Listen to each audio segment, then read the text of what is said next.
Support comes from the Wiregrass Archives at Troy University's Dothan campus, identifying and preserving historical documents and photographs for research related to the Wiregrass region.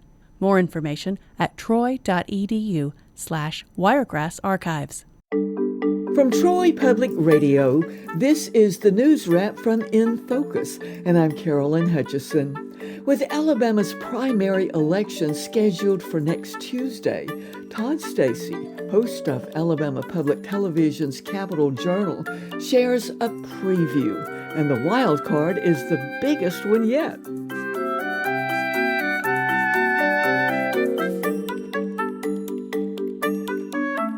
Todd, welcome back to the Newswrap. Good to be with you.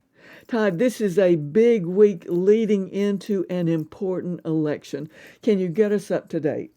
Well, that's right. The election is on Tuesday. This is Alabama's big election. They're called midterms because it's in the middle of a president's term, but everything in Alabama is on the ballot, from the governor to all the different constitutional offices, every member of the legislature. We've got a couple of big congressional races.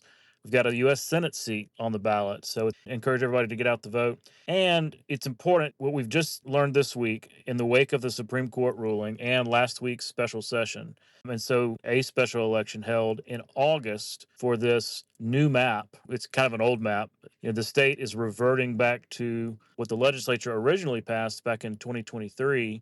It had been struck down by the courts, but now it's back. And so for the 1st, 2nd, and 6th and 7th congressional districts, they'll be able to vote again in August for a new primary.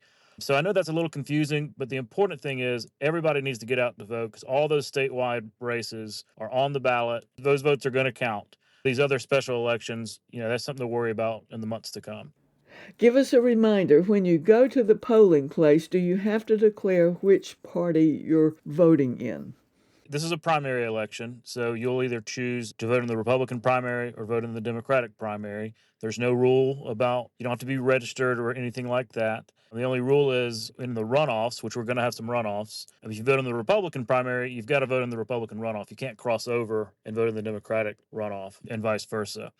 If you don't know where your polling location is, just look it up online at the Secretary of State's website. That's alabamavotes.gov.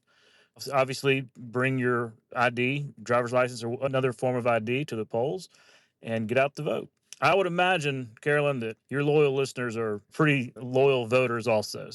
I have no doubt that they'll be getting out to vote. Todd, that's called a vote of confidence. Well, how about a wild card? Yeah, this one comes from NPR, and they're reporting from Southeast Asia, where scientists have discovered what we think is the world's largest dinosaur.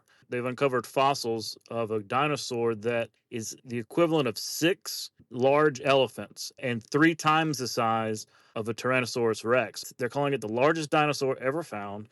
I love dinosaur stuff and Jurassic Park and all that, so maybe we'll have another round of those movies. Well, thankfully, those dinosaurs are in the past, but meanwhile, who is on Capitol Journal? Well, we're going to be talking a lot about the election. We're also going to look back at this new map, the congressional maps, and sort that out for everybody. We're going to be looking back at the Supreme Court decision. I've actually got an expert from the American Enterprise Institute to kind of explain the jurisprudence here, what's happening. I'm also going to be talking about the amendments that are on the ballot. There are a couple of constitutional amendments before voters, so we'll explain that as well. So it's a good episode of Capitol Journal. Tune in tonight at 7:30 or Sunday at noon. Well, Todd, thank you for the news wrap, and let's remind the listeners they can find out more about the candidates in this race on YouTube from Capitol Journal. That's right. We've interviewed most of the major candidates for public office this time around, and we're going to be putting those interviews up. Go online, check those out if you're not sure who to vote for, and thank you, Carolyn. Joining us for the news wrap was Todd Stacy, host of Alabama Public Television's Capitol Journal. More information can be found at the aptv.org website. Thanks for joining us for In Focus, which is a podcast wherever you get your podcasts. I'm Carolyn Hutchison, and this is listener-supported Troy Public Radio.